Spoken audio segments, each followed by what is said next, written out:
Good morning, this is Rabbi Peter, and I'm sitting here enjoying the beautiful grounds of the New England Prayer Center. It's just really peaceful out here. But this morning I feel compelled to share some words with you because I know that the peace that I experience here is certainly not the peace that many of the people that I love and many of the people in this nation are experiencing, as many of you may have woke up this morning and kind of feel like the sky has fallen. And of course, others probably stayed up all night and had a big party and jumping and celebrating, because it is very clear that this election, although this process has been taking place for many years since this beautiful land was taken from the original owners. But this process has happened, for better, for worse, for many years. But this time, more than any ever in history, it's been pretty unprecedented. And so,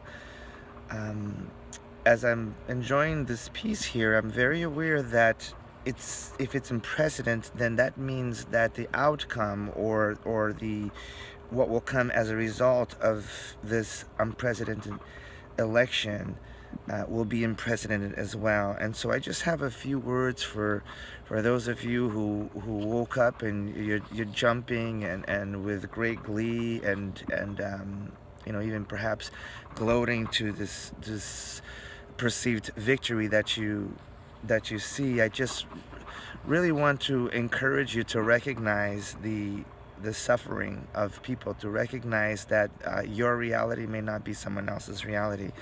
And I don't know about you, but I know if I lived on a farm like this and I saw a coyote trapped on a trap, I would not rejoice. I would not be happy because a coyote is trapped. What I would do is I would actually gently try to go and undo this coyote's leg so that it could go off and do whatever it was created to do.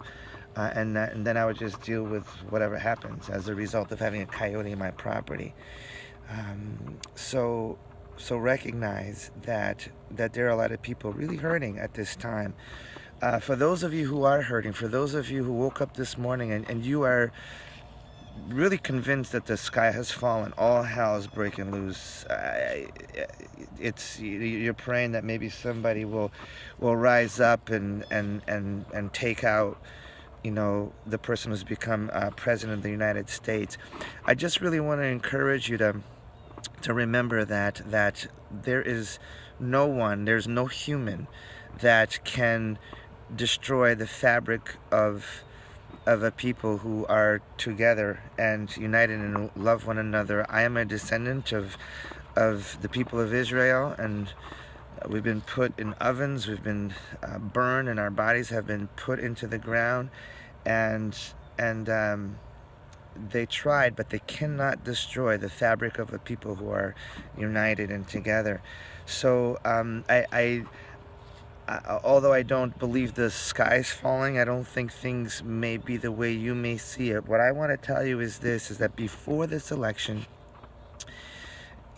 you had a place in my heart. You are a family to me. If I see anybody harm you, they're harming me, and I love you before this election, and that was yesterday. And then this morning, when we've all heard the news, I love you, and you have a place in my heart, and nothing changes.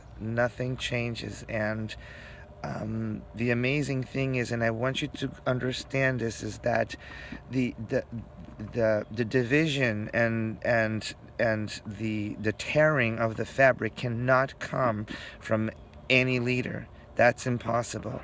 It will come from us, from you, from me. If you pull yourself away from me, if I pull myself away from you, if I sit here and waste your time to try to explain to you why I see it my way, or if you waste your trying to get me to see it your way, that is what will tear a people apart.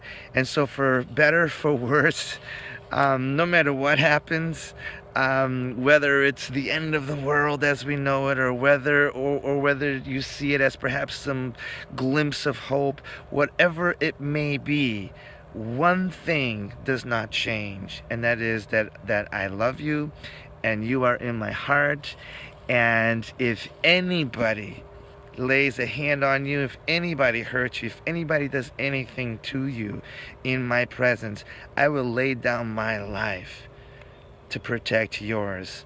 So I bless you and I love you, and I just pray more and more and more and more, like I have never done, for this nation who is about to go through an amazing, unprecedented time. So anyway, but right here. It's like I'm the president and he lived right here. See that? Right? Right here. Shalom.